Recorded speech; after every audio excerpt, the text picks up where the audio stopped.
എത്ര ആൾക്കാരാണ് ഭക്ഷണം കിട്ടാതെ മടങ്ങിപ്പോകുന്നതെന്നറിയാം.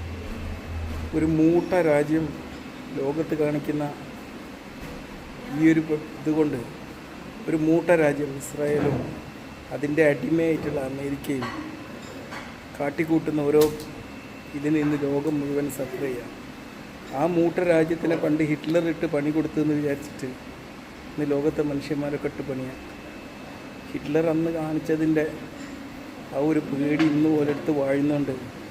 ഇന്ന് ലോകം മുഴുവൻ ഞങ്ങൾ കൊല്ലും ഞങ്ങളെ നശിപ്പിക്കുന്നുള്ള പേടിയിൽ അപ്പുറം ഇപ്പുറമുള്ള അയൽ രാജ്യങ്ങളോടൊക്കെ ഭിത്തിനെ ചൊറിഞ്ഞുകൊണ്ടിരിക്കുക, മൂട്ട കടിച്ചുകൊണ്ടിരിക്കുക.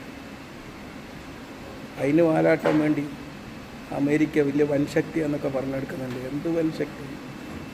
ഒട്ടൻസാണ്. അടിമ ഇസ്രായേലിൻ്റെ അടിമ. ഇസ്രായേലോ ഭീരു ഹിറ്റ്ലറെ പേടിച്ച് തൂറി നടക്കുകയാണ് ഇപ്പോൾ. ഹിറ്റ്ലർ 24 മണിക്കൂർ ഹിറ്റ്ലർ ഓരോ ഭ്രാന്ത് കാണിച്ചത് വെച്ചിട്ട് ലോകത്തെ മനുഷ്യന്മാരുടെ മുഴുവനും ആ പേടിയുള്ള മൈൻഡാണ് അവർക്കില്ലാതെ വന്നത്. അപ്പം തന്നെ യുദ്ധം അവസാനിക്കും.